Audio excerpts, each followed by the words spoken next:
Have you ever felt discriminated against, alone, unwanted, like you were a burden to others? Could you imagine living in a world that hates you before you're even born for reasons out of your control? Many girls in Asian countries face this every single day, and many do not even make it to their first birthday. This is gendercide. Now, what is gendercide? Gendercide comes from the term genocide, which is the deliberate killing of a large group of people, especially those belonging to a specific ethnic group or nation. This term was coined during World War II by Adolf Hitler when his army sought to extinguish all the Jews. Much like genocide, gendercide is defined as the systematic killing of members of a specific sex. Gendercide is reported to be a rising problem among many countries. Census statistics report that in countries such as China and India, the male-to-female ratio is as high as 120 men to every 100 females. Today I will discuss why gendercide is becoming such a rising problem in countries such as China and India, what the gender gap of men to women ratio includes, and what are some ways we can help alleviate this issue.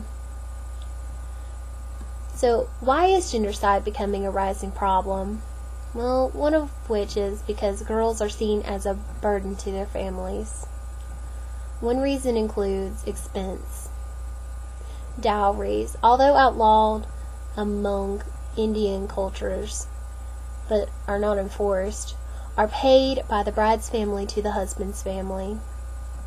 Males are seen as assets to their families because they can collect these dowries and they can also work, which ensures the health of elderly parents.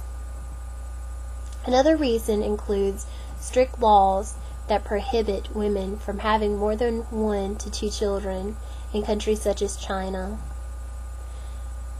Breaking these laws can result in sterilization or forced abortions on expecting mothers by child enforcement agencies. Boys are able to do more physical work on farms and in factories, which also makes them more profitable to their families and also in higher demand in workforces.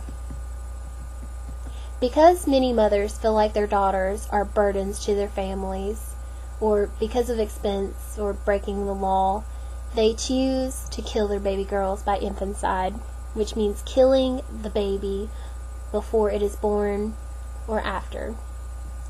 This causes the males to female ratio to fluctuate, causing gender gaps, where there are more males to females. One of the largest issues with gender gaps is the lack of brides a man has to choose from when he is able to be wed. The U.S. Congressional Executive Commission on China reports that by the year 2020, the Chinese government estimates there will be 30 million men of marriageable age that will be unable to find spouses. Because brides are in short demand in countries affected by gender gaps caused by gendercide, the amount of sex trafficking has increased. According to reports, as many as 20,000 children are abducted and kidnapped and sold in sex trafficking rings every year. Many of those are girls who are sold to men looking for brides. Girls who do survive their childhood often have a very hard life.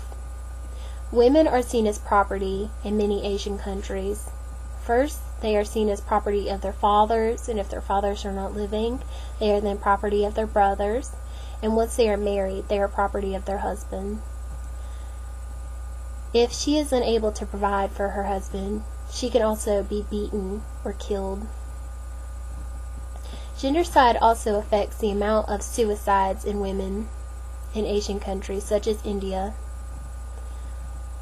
They feel like they would rather die than embarrass their families by not producing a male child, and some even commit suicide because they fear at dying at the hands of their husbands, who may beat or kill them because they have not produced a male child. A study in the medical journal The Lancet shows that suicide has become the second leading cause of India's young adults.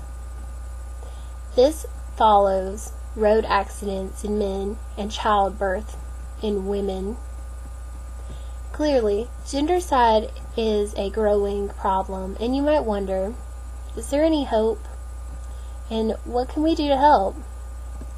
In South Korea, much like China, they had strict policies enforcing how many children a family could have. They had one of the largest gender gaps in world history. 115 boys to every 100 girls. But in less than 20 years, they bridged this gap to 106 males for every 100 females. By lifting strict bans on the amount of children a woman could have, and by encouraging the birth of female children, they were also able to educate women and pass equal rights onto all women. Today, I discussed how the extreme preferences towards males in Asian countries influences feticide and infanticide, the huge gender gaps to male to female ratios that continues to grow, and how gendercide makes life more difficult for females living in affected societies. What can we do? Just like South Korea, we need to take action against gendercide. It can be reversed. We also need to speak up against countries that place strict bans on the amount of children a woman can have, and we also need to show support for women who want to have girl children but may be forced to abort or kill their babies based on their gender. We need to educate women on their basic human rights, and we also need to pass and petition for equality among all females. Please do your part to help reach those who are affected by gendercide. Together, we can make a difference, and we can save the life of millions of girls that die each year. Thank you so much for your time.